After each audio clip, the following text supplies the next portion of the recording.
பவித்திரமான பகவத்வஜ மானனீய சங்கச்சாலகர்களே, ஏனைய சுயம் சேவக சோழர்களே, பாரத நாடு பழம்பெரும் நாடு, நீர் அதன் புதல்வர் இந்நினைவு அகற்றாதீர் என்று சொல்லுகிறான் நம்முடைய முண்டாசு கவிஞர் பாரதியார். பாரத நாடு பாருக்கெல்லாம் திலகம், உலக நாடுகளுக்கே இதயமாக விளங்கக்கூடியது பாரத திருநாடு. பாரதம் இல்லை என்று சொன்னால் உலகமே இல்லை. அதுதான் அன்றைய நிலை, அதுதான் இன்றைய நிலை. இந்த தேனி மாவட்டத்திலே இந்த போடிநாயக்கனூர்ல இந்த RSS அணிவகுப்பு ஊர்வலமானது சிறப்பாக நடைபெற்று இன்றைய தினம் பொதுக்கூட்டத்திலே உட்கார்ந்து இருக்கிறோம். அற்புதமான ஒரு மாவட்டம் தேனி மாவட்டம். மாவட்டங்களிலேயே 38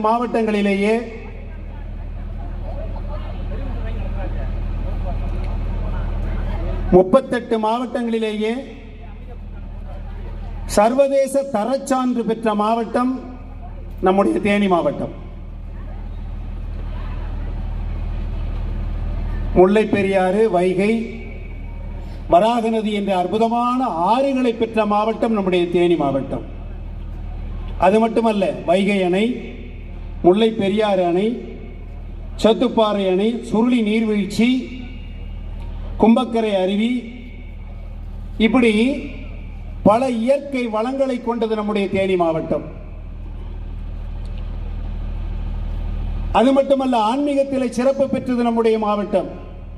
குச்சனூர் சனீஸ்வரன் கோயில், வீரபாண்டி கௌமாரி அம்மன் கோயில், பெரியகுளம் பாலசுப்பிரமணியர் கோயில், தேவதானப்பட்டி காமாட்சி அம்மன் கோயில், ஜம்பு புலியூர் கதில் நரசிங்க பெருமாள் கோயில், இப்படி எண்ணற்ற ஆன்மீக திருத்தலங்களை கொண்டது தேனி மாவட்டம். இயற்கை வளங்களை கொண்டது தேனி மாவட்டம். இந்த தமிழ்நாட்டிற்கு வளங்களை அள்ளி அள்ளி கொடுத்து கொண்டிருக்கக்கூடிய மாவட்டம் தேனி மாவட்டம். அது மட்டுமல்ல, பல எழுத்தாளர்களை கொண்டது இந்த தேனி மாவட்டம். பல இலக்கிய படைப்புகளை கொடுத்தது இந்த தேனி மாவட்டம். சீசு செல்லப்பா, தில்லைநாயகம், கவிஞர் காமராசர், கவிஞர் மு மேத்தா, கவிஞர் சக்தி ஜோதி, தேனி மு சுப்பிரமணியன், தேனி எஸ் மாரியப்பன், இப்படி நிறைய எழுத்தாளர்களை இந்த தமிழகத்திற்கு வழங்கியது இந்த தேனி மாவட்டம். அது மட்டுமல்ல, பல நடிகர்களை கொடுத்திருக்கிறது இந்த தேனி மாவட்டம். SS ராஜேந்திரன், பழங்காலத்து நடிகர் SS ராஜேந்திரன் நம்முடைய தேனி மாவட்டத்தை சேர்ந்தவர். நடிகர் முத்துராமன் நம்முடைய தேனி மாவட்டத்தை சேர்ந்தவர். சிறப்பு நடிகர் சுருளிராஜன் தேனி மாவட்டத்தை சேர்ந்தவர். மேஜர் சுந்தரராஜன் தேனி மாவட்டத்தை சேர்ந்தவர். இப்பொழுது இருக்கக்கூடிய தனுஷ் நம்முடைய தேனி மாவட்டத்தை சேர்ந்தவர். அது மட்டுமா, இயக்குநர்களை கொண்டது இந்த தேனி மாவட்டம். பாரதி ராஜா, கஸ்தூரி ராஜா, செல்வராகவன், இசை ஞானி இளையராஜா, கங்கை அமரன், இன்னும் சொல்லிக்கொண்டே போகலாம். இப்படி பல இலக்கிய ஆர்வலர்களை, இசை ஆர்வலர்களை உருவாக்கிய அற்புதமான மாவட்டம் தேனி மாவட்டம்.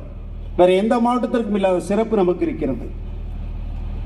பருத்தி விளைகிறது, ஏலக்காய் விளைகிறது, இங்கே மாம்பழம் இங்கிருந்து நிறைய செல்கிறது, தேயிலை செல்கிறது. தென்னிந்தியாவிலேயே 2வது மான்செஸ்டர் கோயம்புத்தூருக்கு அடுத்தபடியாக அற்புதமான விளைநிலங்களை கொண்டு தமிழகத்திற்கு தன்னுடைய வளங்களை வாரி வாரி வழங்கிக் கொண்டிருக்கக்கூடிய மாவட்டம் இந்த தேனி மாவட்டம். அந்த மாவட்டத்திலேயே நம்முடைய RSS இயக்கமானது இன்று இந்த போடிநாயக்கனூரிலே இந்த அற்புதமான ஒரு நம்முடைய அணிவகுப்பு ஊர்வலத்தை நடத்தி இருக்கின்றது. இத்தனை சிறப்புகள் இருந்த போதிலும் நம்முடைய RSS பேரியக்கம் 100 ஆண்டுகளை கடந்து வந்திருக்கிறது. எந்த ஒரு இயக்கமும் 100 ஆண்டுகள் தொடர்ந்து நடந்ததாக வாழ்க்கையிலே சரித்திரமே கிடையாது. அதுல ஏலேருந்து ஆரம்பிச்சு ZXY வரைக்கும் எல்லாம் பிரிஞ்சு போயிருப்பாங்க. ஆனால் 1925 செப்டம்பர் 27 இந்த RSS துவங்கப்பட்டது விஜயதசமி நன்னாளிலே. விஜயதசமி என்று சொன்னாலே வெற்றி திருவிழா என்று அர்த்தம். அசுரனை அழித்து அம்பாள் வெற்றி திருவிழாவாக கொடியேற்றிய நாள் விஜயதசமி திருநாள். விஜயம் என்றால் சொன்னாலே வெற்றி என்று அர்த்தம், விஜய் என்று சொன்னால் வெற்றி என்று அர்த்தம். ஆகையால் விஜயதசமி 10 நாள் திருவிழாவிலே கடைசி நாள் சூரசம்ஹாரம் நடைபெறுகிறது. அது எதை உணர்த்துகிறது? அதர்மத்தை அழித்து தர்மத்தை நிலைநாட்டுவது இறைவனுடைய கடமை. அதே போல மக்களுடைய கடமை இறைவன் நமக்கு உணர்த்துகிறார். இந்த நாட்டில் நிறைய அதர்மங்கள் நடக்கலாம். அதர்மங்களை தட்டி கேட்கக்கூடிய துணிச்சல் அங்கே வாழக்கூடிய மக்களுக்கு இருக்க வேண்டும். இந்த தேசம் 1000 ஆண்டு காலம் அடிமையாக இருந்தது. கிட்டத்தட்ட 800 ஆண்டு காலம் முகலாயருடைய ஆட்சியிலே அடிமையாக இருந்தது. 200 ஆண்டு காலம் ஆங்கிலேயருடைய ஆட்சியிலே அடிமையாக இருந்தது. என்ன சார், ஒரு தேசம் இப்படி அடிமையாக இருக்க முடியுமா? இருந்ததே. நாய்களின் கீழாக சொன்ன வேலையை செய்து கொண்டு அடிமைகளாக இருந்தது இந்த தேசம். அப்போது வெகுண்டு எழுந்தார்கள் நம்முடைய மக்கள். ஆனால் சும்மா இருக்கவில்லை. இந்த சுதந்திரம் சும்மா நமக்கு வரவில்லை. ரத்தம் சிந்தி வந்திருக்கிறது. கத்தியின்றி போராட்டமின்றி எதுவுமே இல்லாம இந்த சுதந்திரம் வரவில்லை. எதிர்த்து எதிர்த்து பல பகுதிகளை போராடி இருக்கிறார்கள். பல புரட்சிகர இயக்கங்களை நடத்தி இருக்கிறார்கள். தலைமறைவு இயக்கங்களை நடத்தி இருக்கிறார்கள். ஆனால் அந்த அத்தனை இயக்கங்களிலுமே நம்முடைய டாக்டர் ஜி இருந்தார். இந்த சங்கத்தை துவக்கிய டாக்டர் ஹெட்கேவார் புரட்சிகர இயக்கங்களில் இருந்தார். அதன் பிறகு மனமாற்றம் ஏற்பட்டது. இப்படி சொல்லாமல் கொள்ளாமல் தேசத்திற்காக யாரு பாடுபடுகிறார்கள் என்று தெரியாமலே செத்து போவதை விட இந்த மக்களை தயார்படுத்தலாம் என்கின்ற முறையை எடுத்துக்கொண்டார் டாக்டர் ஜி. புரட்சிகர இயக்கத்தில் இறந்து போவதை விட யார் இறந்தா யார் வேலை செய்தானே தெரியாது. அப்ப அதிலிருந்து வெளியே வந்து மக்களை தயார்படுத்த வேண்டும். யாரோ 10 பேர் போராடிட்டு இருக்கான், யாரோ 10 பேர் சுகமா இருந்துட்டு இருக்கான், யார் என்ன பண்றானே தெரியாது. அப்படி இருக்கக்கூடிய காலகட்டத்திலே புரட்சிகர இயக்கங்களை அடக்கியது வெள்ளை அரசு. அதன் பிறகு அரசியல் மாற்றம் ஏற்பட வேண்டும் என்று முயற்சி செய்தது காங்கிரஸ் பேரியக்கம். நான் சொல்வது அப்போது இருந்த காங்கிரஸ் பேரியக்கம். நீங்க தற்போது போய் அதை கம்பேர் பண்ணிடக்கூடாது. அந்த காங்கிரஸ் பேரியக்கம் இந்த தேசத்திலே அரசியல் மாற்றம் ஏற்பட வேண்டும் என்று துணிந்து இறங்கினார்கள். திலகர், கோகலே, நேதாஜி சுபாஷ் சந்திரபோஸ், இன்னும் எண்ணற்ற தலைவர்கள், மகாத்மா காந்தி போன்ற எண்ணற்ற தலைவர்கள் இந்த தேசத்திலே அந்நியனை எதிர்த்து போராட ஆரம்பித்தார்கள். அதுவும் தோல்வியில் முடிந்தது. அங்கே கருத்து வேறுபாடு உருவாகியது. அதிலே மிதவாதம், தீவிரவாதம் என்று 2ஆக பிரிக்கப்பட்டது. நேதாஜி சுபாஷ் சந்திரபோஸ் தலைமையிலே இந்த தேசத்திற்காக அந்நிய தேசத்தை சென்று கலக்கடித்த ஒரு மாபெரும் வீரன் நேதாஜி சுபாஷ் சந்திரபோஸ். அவர் தலைமையிலே மிகப்பெரிய படை, இந்திய தேசிய ராணுவ படை உருவாக்கினார் நேதாஜி சுபாஷ் சந்திரபோஸ். நம்முடைய பகுதி வரைக்கும் அத்தனை பேரும் அந்த படையிலே சேர்ந்து தன்னுடைய தேசபக்தியை வெளிப்படுத்தினார்கள். அதுவும் நடந்தது, அதுவும் அடக்கப்பட்டது. சமுதாய மாற்றம் ஏற்பட வேண்டும், அதையும் கவனித்தார் நம்முடைய டாக்டர் ஜி. நேதாஜி சுபாஷ் சந்திரபோஸும் நம்முடைய டாக்டர் ஜிக்கும் பழக்கம் இருந்தது. அவர் பார்த்தார். ஆனால் 2 பேரும் சந்திக்கவே முடியவில்லை. சமுதாயத்திலே மாற்றம் ஏற்படாதவரை, மக்களிடத்திலே மாற்றம் ஏற்படாதவரை இந்த தேசம் நிலைத்திருக்காது என்பதை உணர்ந்து கொண்ட டாக்டர் ஜி சமுதாய மாற்றத்திற்காக ஒரு இயக்கம் வேண்டும் என்று முடிவெடுத்தார்.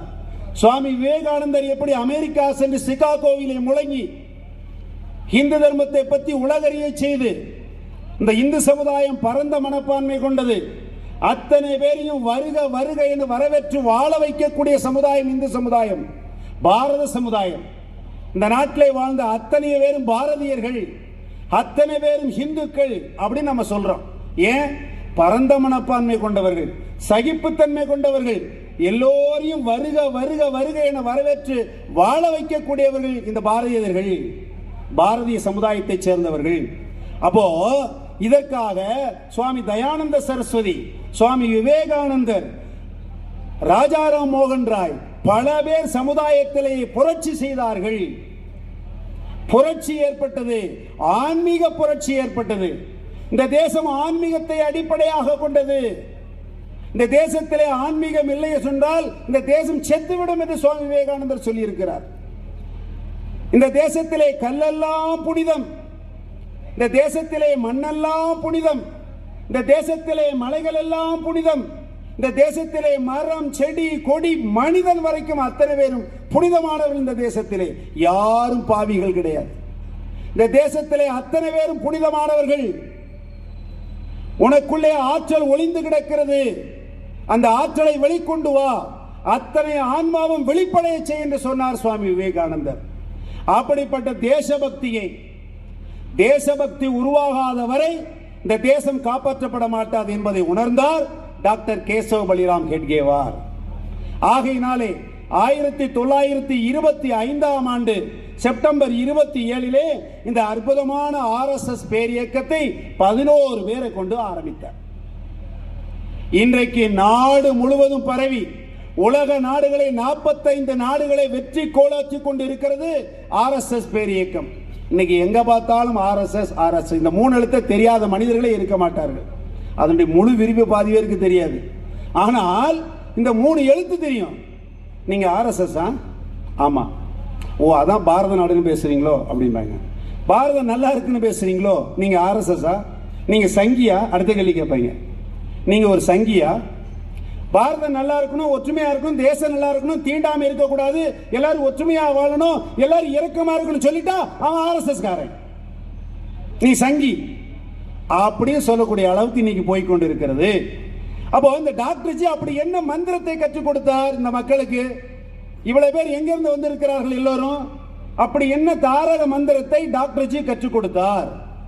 ஒன்னும் இல்லை, தினசரி சந்திங்கப்பா, தக்ஷா ஆரமான்னு சொல்லுங்க, ஒன்னா சேருங்க, ஒன்னா விளையாடுங்க, ஒன்னா இருங்க, ஒன்னா சிந்தனை பண்ணுங்க, தேசபக்தி பாடலை பாடுங்க, தேசபக்தியோடு இருங்க, இவ்வளவுதான் சொன்னார் சார்.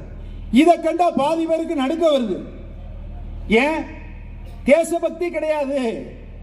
தேசபக்தினா காக்குல எவ்வளவுன்னு கேட்பான் நம்மால. அப்படிப்பட்ட தேசத்துல உட்கார்ந்துருக்கோம். இன்னும் கற்றுக் கொடுக்க வேண்டி இருக்கிறது. தேசபக்தி என்றால் என்ன அப்படின்னு கற்றுக் கொடுக்க வேண்டி இருக்குது. அப்போ அந்த ஷாக்கா என்று சொல்லக்கூடிய இடத்துல சமதானம் ஒன்று நடக்குது. சமமா நடந்து போ, எல்லோரோடும் இணைந்து செல், எல்லா மக்களோடும் இணைந்து செல், ஜாதி வேறுபாடு பார்க்காத, உயர்ந்தவன் தாழ்ந்தவன் பார்க்காத, ஏழை பணக்காரன் பார்க்காத அப்படின்னு RSS சொல்லி கொடுக்கு சார். இது யாருக்காவது பிடிக்குமா? பிடிக்கிறவன் வருவான், பிடிக்காதவன் தள்ளி போயிடுவான். இவ்வளவுதான் விஷயம். அப்ப என்ன செய்யறாரு? இந்த தேசத்திற்கு ஒரு ஆபத்து வரும்போது நீ ஓடோடி போனோம். காஷ்மீரத்திலே ஒருவன் கஷ்டப்படுறான்னு சொன்னா கன்னியாகுமரியில் இருக்கக்கூடிய ஒரு ஹிந்து என்ன செய்யணும்? துடித்து எழணுமா, அவனுடைய நரம்பு புடைக்க ஓடி போகணுமா. யார் சொல்றா? சுவாமி விவேகானந்தர் சொல்றார். காஷ்மீரத்தில் இருக்கிற ஒரு ஹிந்து கஷ்டப்பட்டான்னு சொன்னா கன்னியாகுமரி கடற்கோடியில் இருக்கக்கூடிய ஒரு ஹிந்து என்ன செய்யணும்? ஐயோ என் சகோதரன் கஷ்டப்படுறானே அப்படின்னு நினைக்கணும். அந்த ஒரு உணர்வு எவனுக்கு இருக்கோ அவன் ஹிந்து, அவன் தான் தேசபக்தி உள்ளவன் அப்படின்னு சொல்றார். இப்படிப்பட்ட ஒரு நல்ல ஒரு இயக்கத்தை உருவாக்கி அந்த ஷாகா என்கிற அமைப்பின் மூலமாக தினசரி 1 மணி நேரம் கொடுன்னு சொன்னார். உனக்கு 24 மணி நேரம் இருக்கு ஒரு நாள்ல, 23 மணி நேரத்தை நீயே வச்சுக்கோ, 1 மணி நேரம் தேசத்துக்கு கொடு. ஒரே ஒரு 1 மணி நேரம் சேர்ந்து சந்திப்போம், சேர்ந்து சிந்திப்போம், சேர்ந்து விளையாடுவோம், சேர்ந்து தேசபக்தியை பாடுவோம், இந்த தேசத்துக்காக ஏதாவது செய்வோம், வா இந்த தேசத்து மக்களுக்கு தொண்டு செய்வோம் வான்னு சொன்னார். இது என்னையா கெட்ட வார்த்தையா நாட்டில்? இந்த தேசத்துக்கு தொண்டு செய்யவான்னு சொன்னா அது என்ன ஒரு உருப்படாத வார்த்தையா? 1962 சீனா வார் நடைபெற்றது. நமக்கு எப்பவுமே அவனுக்கு நமக்கும் சண்டை தான்.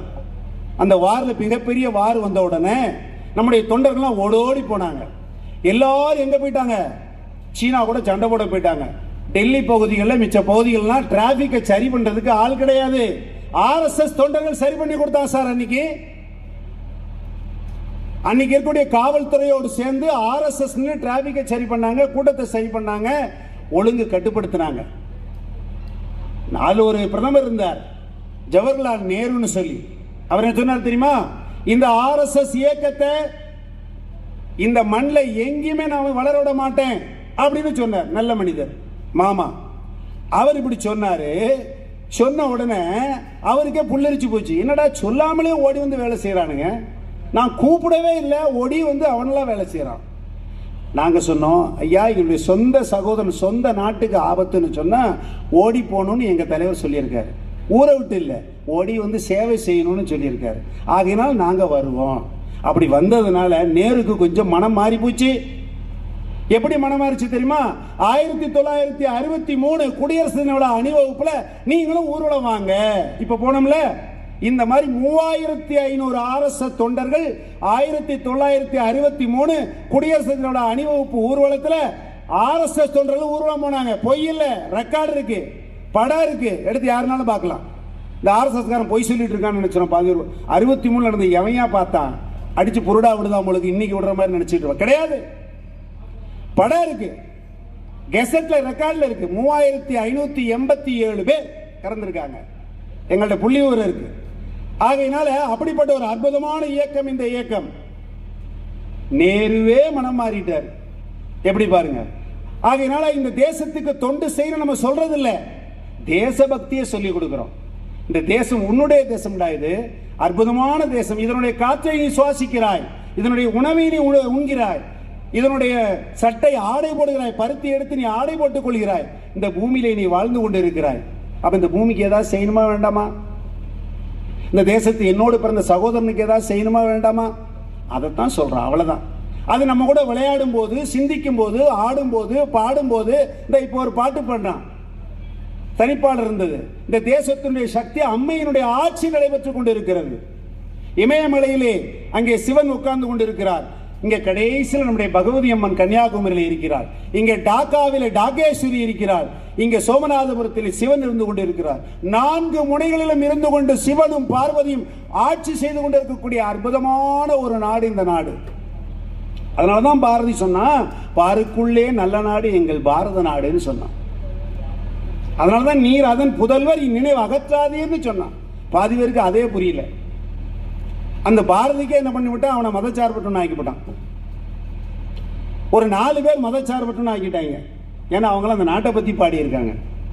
இல்ல அற்புதமான ஆத்திச்சூடின்னு கொடுத்தா சார் அவ்வை பாட்டி, நம்ம பாட்டி. நல்ல நெத்தி நிறைய விபூதி போட்டு அறஞ்செய்ய விரும்பு. நல்லது சொல்லி கொடுக்கலவே, அறம் செய்ய விரும்புன்னு தான் சொல்லியிருக்கா. அறம் செய்யன்னு சொல்லல, உனக்கு கட்டளை போடல. அறம் செய்ய விரும்பு. விரும்பினாலே நீ நல்லவன் ஆயிடுவடா. ஆறுவது சினம், கோபப்படாத.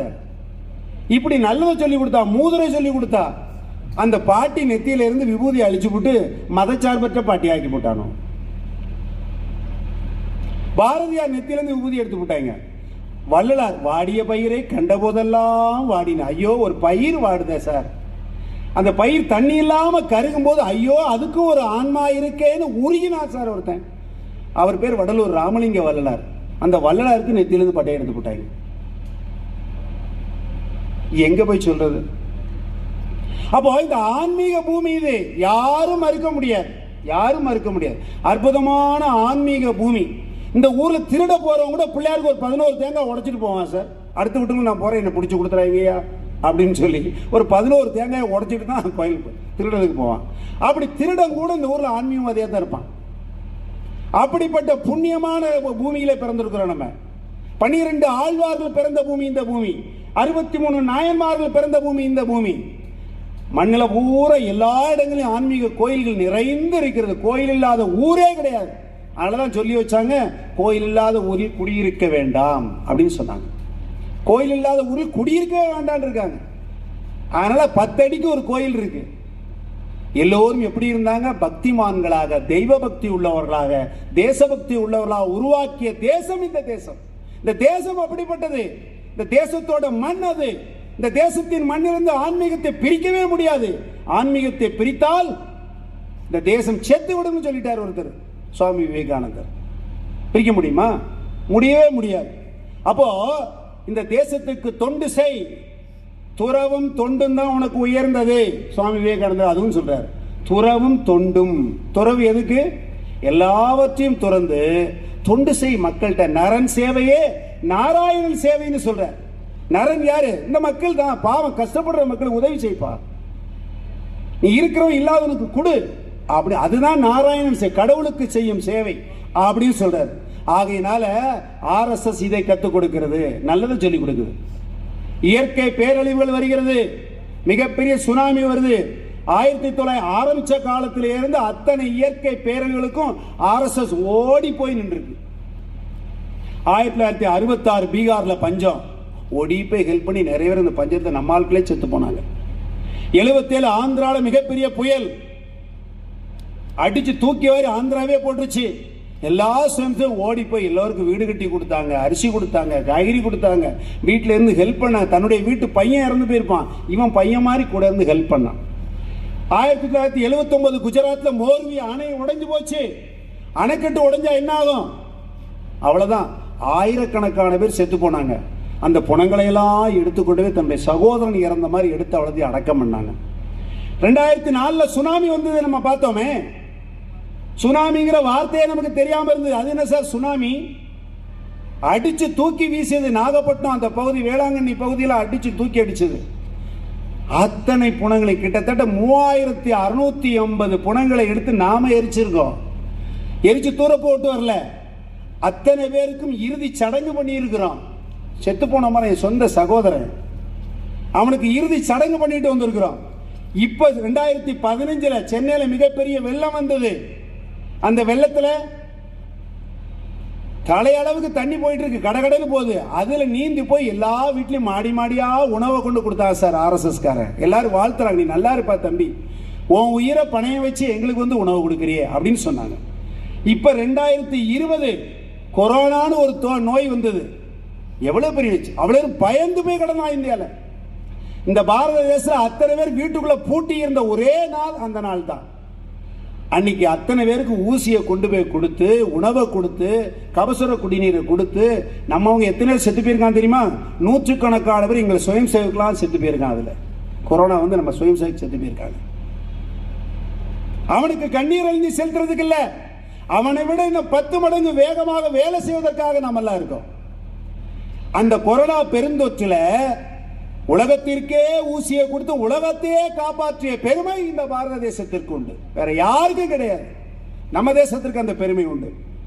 இப்போ 2023 தென் தமிழகத்தில் பூரா பயங்கர வெள்ளம், திருநெல்வேலி தூத்துக்குடி மாவட்டங்கள்ல நம்முடைய அமைப்பின் மூலமாக, சேவா பாரதி மூலமாக 1.5 லட்சம் பேருக்கு தூத்துக்குடி மாவட்டத்தில் உணவு கொடுத்திருக்கிறோம்.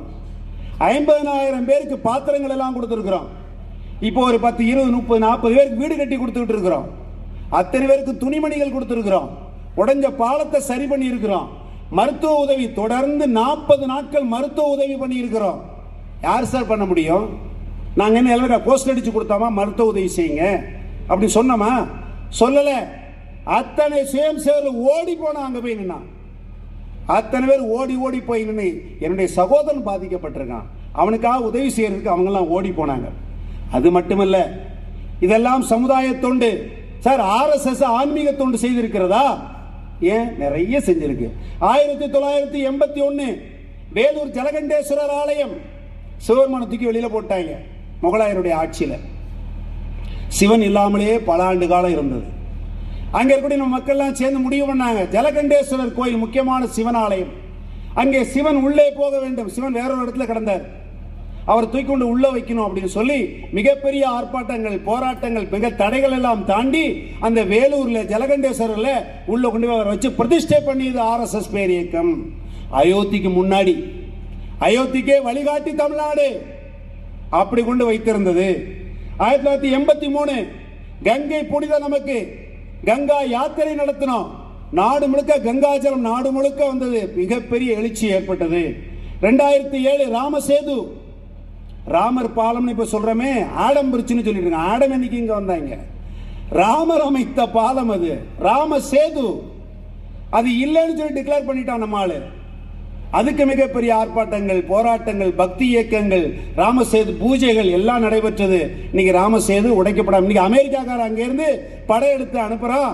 ஆமா, கடலுக்கு அடியில் மிகப்பெரிய பாலம் இருக்கு. அது கிட்டத்தட்ட எத்தனை ஆண்டுகள் கட்டினாங்க, எப்ப கட்டினாங்கன்னே கண்டுபிடிக்க முடியல. இது மனுஷனால கட்டியிருக்கவே முடியாது அப்படின்னு அமெரிக்காக்காரன் சொல்லிட்டான். கரெக்ட், அப்ப கரெக்டா தான் இருக்கும். நம்ம நாட்டுக்காரன் சொன்னா நம்மால் கேட்க மாட்டான், அமெரிக்காக்காரனே சொல்லிட்டானே அப்படி இப்ப கேட்கிறாங்க. நாசா ஆராய்ச்சி மையம் மேலேருந்து சேட்டலைட் மூலமா படம் எடுத்து இந்த இடத்துல மன்னார் வளைகுடா பகுதியில் இலங்கைக்கும் நம்ம தனுஷ்கோடி பகுதிக்கு இடையில ஒரு பாலம் இருக்கிறது. அந்த கல் அற்புதமாக மிதக்கிறது.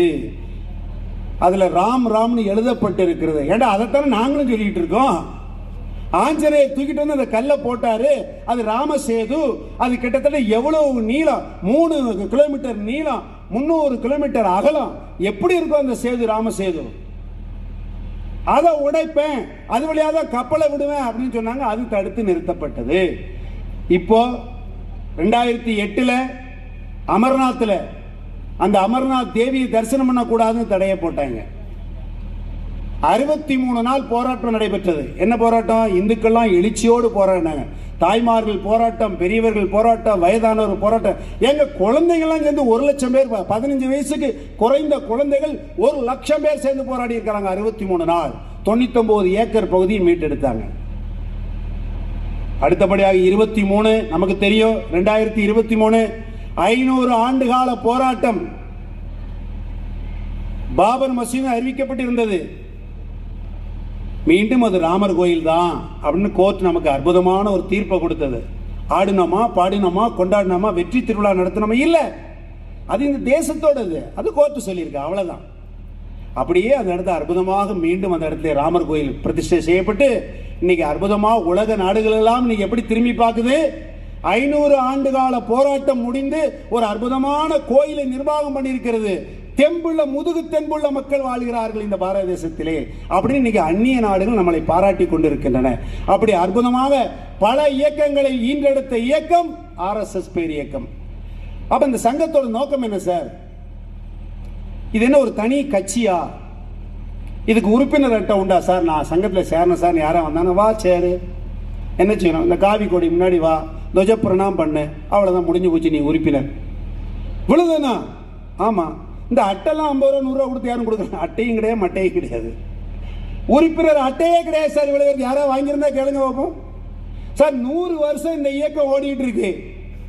நூற்றாண்டு வருது அடுத்தால, 25ல் நூற்றாண்டு. உறுப்பினர் அட்டையே இல்லாம பாடுறோம் சார். உங்க அம்மாவுக்கு காய்ச்சல், உங்க அம்மாவுக்கு நீங்க மெடிக்கல் ஸ்டோர்ல மாத்திரை வாங்கி கொடுக்குறீங்க.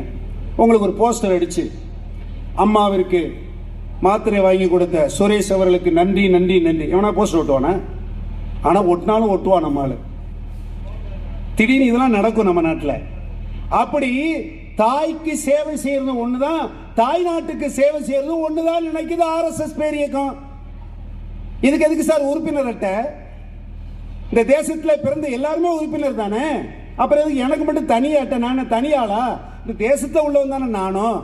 நீ இந்த தேசத்துக்காரன் தான், நானும் இந்த தேசத்துக்காரன் தான். நீயும் RSS காரன் தான், நானும் RSS காரன் தான். ஐயோ, அப்ப நானும் சங்கியா? நீயும் சங்கி தான். தேசபக்தி உள்ளவன் எல்லாருமே சங்கி தான் அப்படின்னு சொல்லிடலாம். அதனாலதான் சொன்னாங்க, நம்முடைய தமிழர் இப்ப பேசுறாங்களே, தமிழன் எல்லாம் ஹிந்து தான். ஹிந்து எப்படி இருப்பான்? பரந்த மனப்பான்மையோடு இருப்பான். யாதும் ஊரே யாவரும் கேளி, எல்லோரும் இன்புற்றிருக்க நினைப்பதுவே அல்லாமல் வேறொன்றறியேன் பராபரமேனு தாய்மான சுவாமிகள் சொன்னார். பாருங்க, இது யார் சார் சொல்ல முடியும்? ஒரு இந்து தான் சொல்ல முடியும். எல்லோரும் இன்புற்று, அதுல எல்லாம் வந்துருது. மரம், செடி, கொடி, பூமி, பூச்சி, கீச்சி எல்லாம் வருது.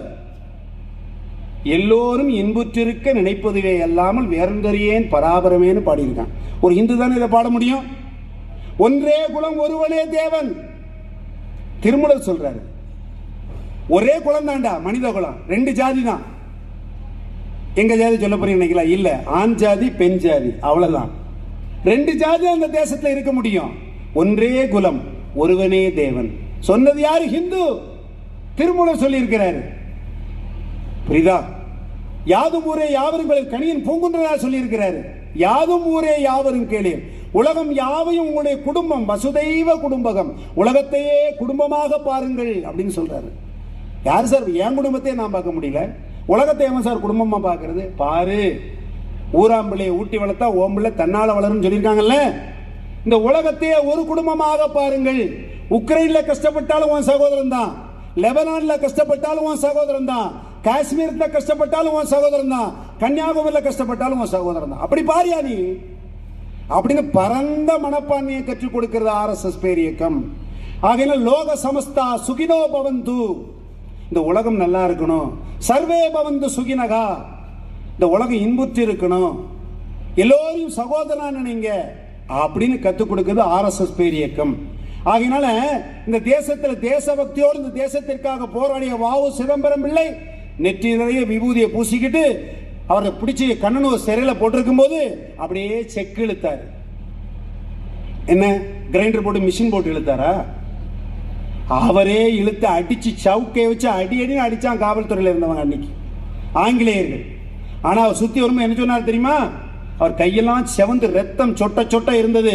அவர் சொல்றாரு, நான் பாரத மாதாவை வலம் வந்து கொண்டிருக்கிறேன், நான் செக்க சொத்துல என்னுடைய அன்னை பாரத மாதாவை வலம் வந்து. இந்த பக்தி யாருக்கு சார் வரும்? இப்படி ஒரு அற்புதமான பக்தி, தேசபக்தி கொண்டவன் வாவு சிதம்பரம் பிள்ளை. பாரதி, ஓடி விளையாடு பாப்பா, நீ ஓய்ந்திருக்கல் ஆகாது பாப்பா, கூடி விளையாடு பாப்பா, ஒரு குழந்தையை வையாதே பாப்பா, சேதமில்லாத ஹிந்துஸ்தானம் இதை தெய்வம் என்று கும்பிடடி பாப்பா அப்படின்னு சொன்னான். யாருக்கு சொன்னா? சின்ன குழந்தைக்கு சொன்னான். இந்த பெரியவங்க சொன்னா பாதி குதர்க்கம் பண்ணுவான் நம்மால, அதுக்கு வேண்டி குழந்தையிலேருந்தே சொல்லிக் கொடுங்க அப்படின்னு சொன்னான். சேதமில்லாத ஹிந்துஸ்தானம், அதைத்தான் நம்மளும் சொல்றோம். அகண்ட பாரதம் அப்படின்னு சொல்றோம்.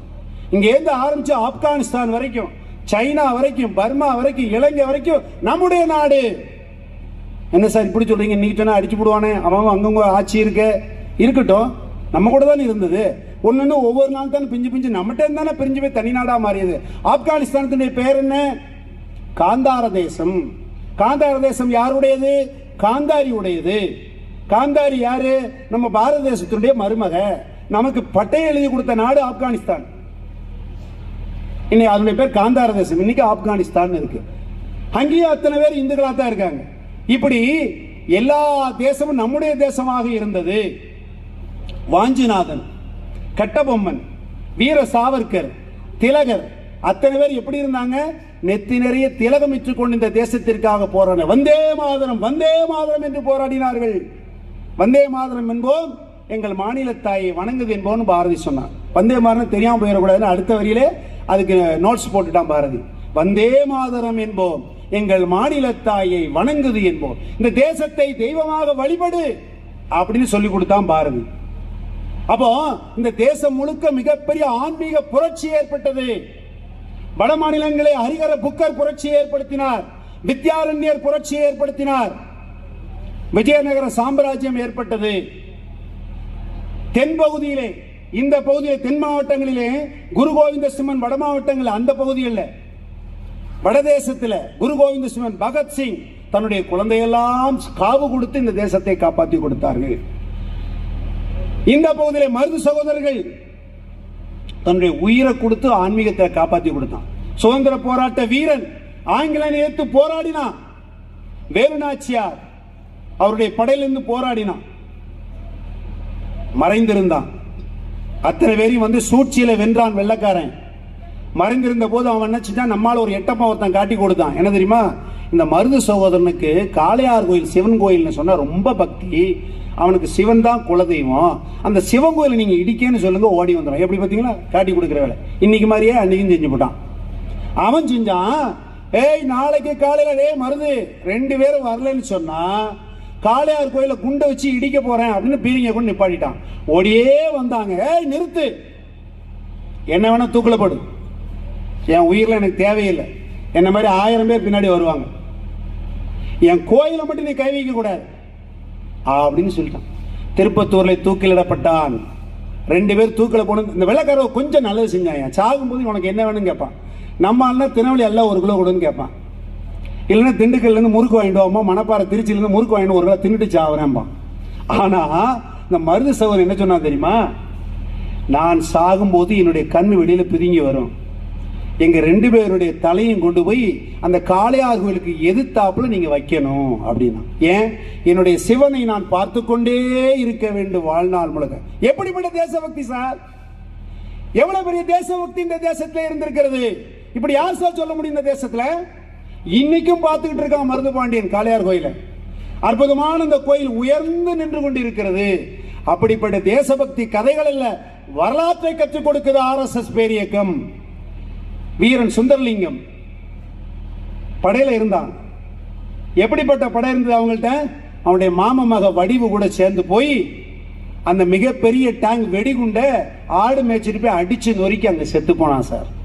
தன் உயிரை மாய்த்து கொண்டு இந்த தேசம் நல்லா இருக்கணும்னு செய்தவர்கள் வீரன் சுந்தரலிங்கம்.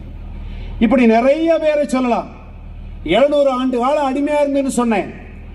அந்த வட பாரதத்திலே ஒரு சத்ரபதி சிவாஜி உருவானான்.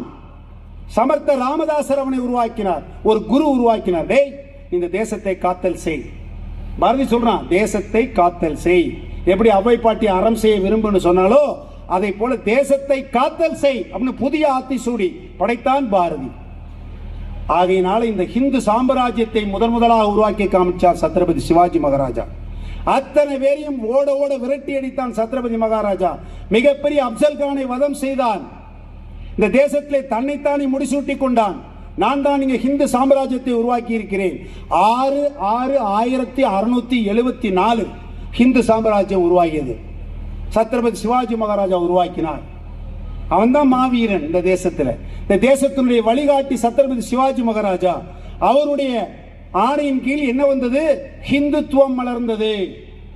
இந்த தேசத்தில் எல்லா கோயில்களும் புனரமைக்கப்பட்டன. அத்தனை பேர் தலைநிமிர்ந்து நடந்தார்கள். எல்லோரும் தலைநிமிர்ந்து நடந்தார்கள். அவருடைய அற்புதமான வழிக்கு ஒன்று சொல்லட்டுமா? அவனுடைய படை வீரன் சண்டை நடக்கும்போது என்ன பண்ணா, ஒரு நிஜாமுள்ள வீட்டில இருந்து அவங்க மருமகளை தூக்கிட்டு வந்துட்டான். ஒரு பரிசுன்னு சொன்னான். சிவாஜி மகாராஜா, உங்களுக்கு ஒரு பரிசு கொண்டு வந்திருக்கிறேன். என்னடா புதுசா சொல்றான்? ஒரு நாட்டை போய் அடிச்சோம்னா ஒரு கொள்ளையடிச்சு அங்கே ஜாமான்லாம் கொண்டு வந்திருப்பான் போலுக்கு அப்படின்னு நினைத்தார் சிவாஜி மகாராஜா. அந்த பல்லக்கிலேருந்து அந்த துணியை விளைக்கினா உள்ள ஒரு பெண் உட்கார்ந்துருக்கா. யாருன்னு கேட்டப்புறம் பார்த்தா நம்ம விஜயபூர் சுல்தானுடைய மருமக உங்களுக்கு பரிசாக கொண்டு வந்திருக்கிறேன்னு சொன்னா. அட சண்டாளா, எவ்வளவு பெரிய கேவலம் செஞ்சுட்டேனி, இவனை முதல்ல தூக்கல போடுன்னு சொன்னார். நேர ஓடி வந்தார். அம்மா தாயே, என்ன மன்னிச்சிருமா, என் படையில ஒரு புல்லுருவி இருந்துட்டான், தயவு செய்து உன் காலில் விழுந்து மன்னிப்பு கேட்கிறேன். பெண்களை தாயாக மதிக்கக்கூடிய தேசம் இந்த தேசம். மீண்டும் எல்லாரும் யாரங்க, எல்லாரும் வாங்க, திரும்பி பல்லக்க கொண்டு போய் எந்த இடத்துல இருந்து அவளை கவர்ந்து வந்தீர்களோ அதே இடத்துல வீட்டில் கொண்டு விட்டுட்டு வான்னு சொன்னான். அவன் தான் சார் சத்ரபதி மகாராஜா, சிவாஜி மன்னன். இந்த தேசத்துடைய மண் அவன், இந்த தேசத்துடைய மண் வாசை அவன். ஆகினால் இந்த தேசம் எப்படிப்பட்ட தேசம்?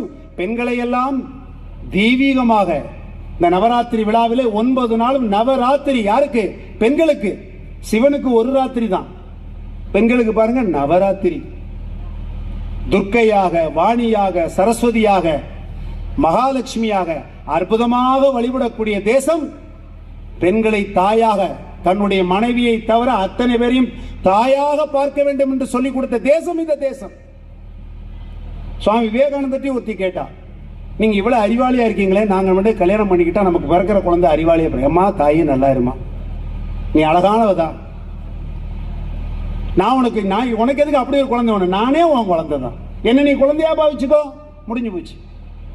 எப்படி பாருங்க, இப்படி சொன்ன தேசம் இந்த தேசம். ஆகையினால இது லட்சியத்திற்காக செயல்படக்கூடிய இயக்கம் RSS பேர் இயக்கம். என்ன சார் லட்சியம்? இப்ப பிரார்த்தனை பாடினாங்க. அந்த பிரார்த்தனையில 21 வரி இருக்கு.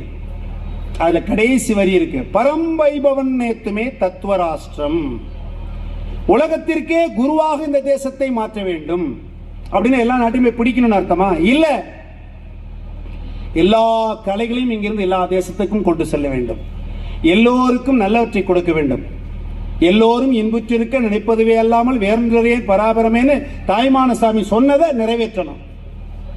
அந்த லட்சியம் இருக்கணும். இந்த தேசம் நம்முடைய தேசம் நினைக்கணும். தேசத்திலிருந்து கொள்ளையடிக்க கூடாது. இந்த தேசத்துக்கு நீ என்ன கொடுத்தேன்னு நினைக்கணும். நாட்டிற்காக உனக்கு நாடு உனக்கு என்ன செஞ்சது கேட்காதுன்னு எங்கேயோ ஒருத்தர் சொன்னார்னு சொல்லுவாங்க. நாடு உனக்கு என்ன செய்தது, நீ நாட்டிற்காக என்ன செய்தாய்? நாம் என்ன சொல்றோம், உன்னுடைய ஒரு துளி வியர்வையாவது இந்த தேசத்திற்காக சிந்த வேண்டும். அப்ப இந்த தேசத்தை நீ பாதுகாக்கணும். அப்ப RSS இயக்கம் 100 ஆண்டுகளை கடந்து வந்திருக்கிறது. 1-2 இல்ல, 100 ஆண்டுகள் ஒரு இயக்கம் தொடர்ந்து நடைபெற்று 6 தலைமுறைகளை கண்டிருக்கிறது பேர் இயக்கம். இப்ப இருக்கக்கூடிய மோகன்ஜி பாகவத் சொல்லக்கூடிய சொல்றார், நாமெல்லாம் ஒரு குடும்பம். இயேசுவும் நம்முடைய கடவுள் தான், அல்லாவும் நம்முடைய கடவுள் தான், சிவனும் நம்முடைய கடவுள் தான், எல்லா கடவுளும் ஏகம் சத் விப்ராகா பகுதா வதந்தி. அப்படி என்னது ஒண்ணுமே புரியலையா? பல பகுதியிலிருந்து ஆறுகள் உருவாகலாம், மலைகளிலிருந்து உருவாகி வரலாம், பல ஆறுகள் அருவிகளாக வரலாம். எல்லாம் கடைசியில் எங்க போய் சேரும்? கடல்ல போய் தான் சேரும். ஏக இறைவன் சொன்னது, முதல்ல சொன்னது இந்து மதம். நீ உன் வழியில் நீ வழிபட்டுருவான், நான் வழியில் எப்படினாலும் நம்ம வழிபடலாம். ஆனால் இறைவன் ஒருவனே, நீ எப்படினாலும் வழிபடலாம். அதைத்தான் சொல்லி வேகம் சதுப்ரஹா பகுதாவதந்தி. இப்படி இந்த தேசத்தில் கல்லெல்லாம் புனிதமான ஒரு கல்லை தூக்கி வச்சு அதுக்கு சந்தனம் போட்டு வச்சு கும்பிட்டு வச்சு நம்மால் கடவுள்னு கும்பிடுவான். கும்பிடட்டும். ஒரு மரத்துக்கு பொட்டு வச்சு அதுக்கு ஒரு பாவடையை கட்டி வச்சு அதை மரம் புனிதன்னு கும்பிடட்டும். மரத்தை காப்பாற்றுவான், மலையை காப்பாற்றுவான். கல்லை கும்பிட்டா மலையை காப்பாற்றுவான், மரத்தை கும்பிடுவான், மரத்தை பூரா காப்பாற்றுவான். வெட்டி வெளிநாட்டுக்கு கொண்டு போக முடியாது. இந்த தேசத்தில் பறவைகள் விலங்குகள் அனைத்தும் புனிதம். அதனாலதான் இறைவனுடைய வாகனமாக எல்லா விலங்குகளும் இருக்கு. காளமாடு இருக்கு, புலி இருக்கு, சிங்கம் இருக்கு. ஏன் சார் ஆந்தை இருக்கு சார் வாகனம். ஆந்தையை பார்த்தா அலறிடிச்சு ஓடுவான் நம்மாடு. ஆந்த வாகனமா இருக்கு. மகாலட்சுமியுடைய வாகனமே ஆந்தை தான். ஆந்தைய கூட வழிபடும். வௌவால் இருக்கு, எல்லாம் இருக்கு சார். அப்ப என்ன அர்த்தம்? இந்த தேசத்துல எல்லாவற்றையும் நீ காத்தல் செய்ய வேண்டும் அப்படின்னு அர்த்தம். அதைத்தான் இந்து மதம் கத்துக் கொடுக்குது. சும்மா ஒண்ணு இல்லை சார். கண்ணதாசன் ஒருத்தர் இருந்தான் நம்மாள், கவிஞர் கண்ணதாசன், கவியரசு கண்ணதாசன். தன்னுடைய வாழ்நாள் பூரா நாஸ்தியவாதியா இருந்த, கடவுள் இல்லை இல்லை இல்லவே இல்லை அப்படின்னு சொன்னவன் எப்படி மாறினா கடவுள் பக்தியா மாதிரி ஒன்னு எழுதினா அர்த்தமுள்ள இந்து மதம். 12 புக்கு எழுதியிருக்காங்க. அர்த்தமுள்ள இந்து மதம் அப்படின்னு 12 புக்கு. அதை படிச்சு பார்க்கணும்.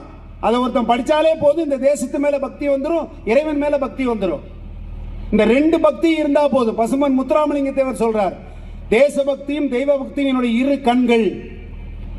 தெய்வத்தை பழிச்சாலும் விடமாட்டான், தேசத்தை பழிச்சாலும் நான் விடமாட்டேன் அப்படிங்கிறார் பசும்பொன் முத்துராமலிங்க தேவர். அவரல்லவா இலக்கியவாதி, அவரல்லவா தேசியவாதி, அவரல்லவா தெய்வீகவாதி. அப்படிப்பட்டவர்களை பெற்றெடுத்த பூமி இந்த பூமி.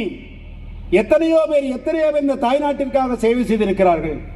இந்த தாய்நாட்டு சேவையை தன்னுடைய உயிரையே, குடும்பத்தையே, எல்லாவற்றையும் விட்டு இருக்கிறார்கள். அதை போல RSS பேர் இயக்கத்திலும் நிறைய பேர் தன்னுடைய குடும்பத்தை எல்லாம் விட்டுட்டு முழு நேர ஊழியர்களாக வந்திருக்கிறாங்க. இந்த தேசத்துக்காக நானும் வேலை செய்வேன். பிரச்சாரகர் அப்படின்னு ஒரு முறை இருக்குது RSSல. அந்த பிரச்சாரகர் எப்படி கல்யாணம் பண்ணிக்க மாட்டாரு, அப்பா அம்மாட்ட சொல்லிட்டு வீட்டுக்கு போவாங்க, வீட்டை விட்டுட்டு வர்றது இல்லை. வீட்டில் சொல்லிட்டு அப்பா அம்மாட்ட சொல்லிட்டு ஆசி வாங்கிட்டு நான் தேசத்திற்காக சேவை செய்ய போகிறேன். எப்படி ராணுவத்திற்காக ஒருத்தன் வெளியில நின்று காவல் காக்குறானோ இந்த தேசத்தை காத்துட்டு இருக்கான். அப்ப இந்த தேசத்துக்கு உள்ள இருந்து காக்க வேண்டிய சூழ்நிலை இருக்கு. தர்மத்தை காப்பாற்ற வேண்டி இருக்கு, பூமியை காப்பாற்ற வேண்டி இருக்கு, கோயிலை காப்பாற்ற வேண்டி இருக்கு, மக்களை காப்பாற்ற வேண்டி இருக்கு. ஏகப்பட்ட பணிகள் இருக்கு. பண்பாடை காப்பாற்றணும், கலாச்சாரத்தை காப்பாற்றணும். யார் செய்வா சார் இதெல்லாம்? யார் செய்வா? இன்னைக்கு கலாச்சாரம் பண்பாடு கெட்டு சீரழிந்து கொண்டு இருக்கிறது.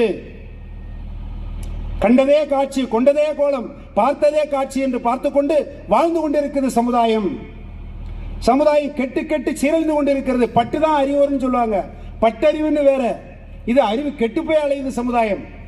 அப்படி இருக்கக்கூடிய சூழ்நிலையில RSS பேர் இயக்கம் சொல்லுது, குடும்பமாக வாழியா, கெட்டு போகாத, நல்லா இரு அப்படின்னு சொல்லி குடும்ப பிரபோதன் ஒன்று ஆரம்பிச்சிருக்குது ஒரு இயக்கம். இந்த 100ஆண்டு விழா செய்தியாக நான் சொல்லிக் கொண்டு இருக்கிறேன். RSS இயக்கம் 100ஆண்டு விழாக்கு 1,00,000 பேரை கூப்பிட போது, கோடிக்கணக்கான பேர் இணைக்க போகுது. அதெல்லாம் ஒன்றும் இல்லை. நாங்கள் என்ன சொல்றோம்? சமுதாயத்தோட சேர்ந்து வாழ் அப்படின்னு சொல்றோம். தேசபக்தியோடு இரு, தெய்வ பக்தியோடு இரு. இதுதான் 100ஆண்டு விழா செய்தி. என்ன சார் இப்படி சொல்லிட்டீங்க? ஆமா, அதுதானே குறைய இருக்கு இந்த நாட்டில். இந்த நாட்டில் எது குறைய இருக்கோ அதை தானே சொல்ல முடியும். தேசபக்தி இல்லாதனால அவ்வளவு வேலையும் நடந்துட்டு இருக்கு இந்த தேசத்துல. அப்போ ஒரு வீட்டுல அப்பா அம்மா நல்லா இருக்கணும், குழந்தைகள் நல்லா இருக்கணும், குழந்தைகளுக்கு கலாச்சாரத்தை கற்றுக் கொடுக்கணும், பெரியவங்களை மதிக்க சொல்லிக்கணும், விருந்தோம்பல் கற்றுக் கொடுக்கணும். இந்த நாட்டினுடைய புனிதமே விருந்தோம்பல். யாரு வந்தாலும் வந்தாரை வாழ வைக்கக்கூடிய பூமி இந்த பாரத பூமி. அப்ப விருந்தோம்பல் நம்ம குழந்தைகளுக்கு கற்றுக் கொடுக்கணுமா வேண்டாமா? அப்ப விருந்தோம்பலை கற்றுக் கொடுங்க, கூடி வாழ கற்றுக் கொடுங்க, பக்கத்து வீட்டோட நட்பா இருக்க சொல்லுங்க, ஏத்து வீட்டுக்காரங்களோட நட்பா இருக்க சொல்லுங்க. எல்லோரையும் அனைவரித்து செல்லக்கூடிய வேலையை. ஹிந்து அனைவரும் சோதரர்கள், ஹிந்து எவருமே தாழ்ந்தவராகார், ஹிந்துவை காப்பது என் விரதம், சரிசமானமே எனது மந்திரம். எல்லோரையும் சரிசமமா பாரு. இந்த பார்வை யார் சார் சொல்லிக் கொடுக்க முடியும்? RSS சொல்லிக் கொடுக்கிறது. இந்த பார்வையை RSS கற்றுக் கொடுக்கிறது தேசத்திற்கு. எல்லோரும் ஈக்குவல் ஈக்குவல், சமூக நீதி RSS கற்றுக் கொடுக்கிறது, சமத்துவம் RSS கற்றுக் கொடுக்கிறது, சகோதரத்துவம் RSS கற்றுக் கொடுக்கிறது. வேற என்ன சார் வேணும் இந்த தேசத்துல? இத்தனை விஷயங்களில் எப்ப கிடைக்குது?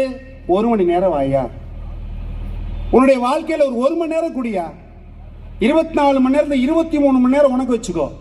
ஒரு 1 மணி நேரம் தேசத்துக்காக கூட சேர்ந்து வாழ். சொல்லிக் கொடுக்கிறோம். இன்னைக்கு தேசத்துல நல்லதை சொல்லிக் கொடுக்க ஆள் இல்ல. நல்லதை சொல்லி கொடுத்தா நமக்கு பயமா இருக்கு, என்ன பண்ணன்னு தெரியல. ஆகையினால நாம் என்ன சொல்றோம், சுற்றுச்சூழலை பாதுகாரு. நீ இருக்கணும்னா நீ இருக்கிற பூமி நல்லா இருக்கணுமா வேண்டாமா? உனக்கு பிறகு உன் சந்ததி வாழணுமா வேண்டாமா? அதுக்காக ஒரு இயக்க ஆரம்பிச்சிருக்கிறோம். பரியாவரன், சுற்றுச்சூழல் பாதுகாப்பு. குளத்தை பாதுகாரு, ஆறை பாதுகாத்து வச்சுக்கோ, மண்ணை பாதுகாத்து வச்சுக்கோ, மழையை பாதுகாத்து வச்சுக்கோ, இயற்கையை கெட்டு போகாம வச்சுக்கோ, குப்பையை அள்ளி போடாத, பிளாஸ்டிக்கை பயன்படுத்தாத, குப்பை கீழே விழுந்தா எடுத்து வை. நீ கூட இப்ப சொன்னாங்க டீ கப் எதுவும் கீழே கிடக்கூட, உள்ள எடுத்து வைங்க, எதுவும் கீழே கிடக்கு, அந்த ஒன்று கீழே கிடக்கு பாருங்க அப்படின்னு சொன்னாங்க. யார் சார் சொல்லிக் கொடுக்கிறது? RSS சொல்லிக் கொடுக்குறது. இது என்னுடைய தேசம் சார், ஏன் தேசத்தை அசிங்கமாக்குற என்னுடைய வேலையா? சிங்கப்பூரை பாருங்கள், அமெரிக்காவை பாருங்கள், அதை பார்த்து அங்க போனோன்னு அதுபடி நடந்துக்கிறான். இங்க வந்தா இறங்கினோடனே குப்பை தூக்கி கீழே போடுறான். ஓ நாடு நல்லா இருக்க வேண்டாமா?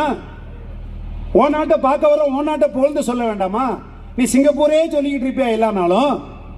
இந்தியாவை பார் அப்படின்னு சொல்லக்கூடிய காலம் வந்து விட்டது. இப்ப எல்லோரும் இந்தியாவை திரும்பி பார்த்து கொண்டிருக்கிறார்கள். இந்தியாவிலிருந்து நிறைய படித்த மக்கள் நாடு முழுக்க, உலகம் முழுக்க சென்றிருக்கிறார்கள். அந்த நாட்டுக்கு விசுவாசமாக இருக்கிறார்கள். அந்த நாட்டினுடைய சட்டத்திட்டத்தை மதித்து நடந்து கொண்டிருக்கிறார்கள். அதுதான் ஸ்வ என்று சொல்கிறோம், சுதேசி. அதுக்கு தானே சார் உயிரை விட்டான் வஉசி. சுதேசி கப்பல் கம்பெனி வச்சிருந்தானே, எதுக்காக வேண்டி? அவர் சம்பாதிக்கிறதுக்கா? அவர் நினைச்சிருந்தாருன்னா கோடிக்கணக்கான ரூபாய் சம்பாதிச்சிருக்கான் வஉசி நினைச்சிருந்தா.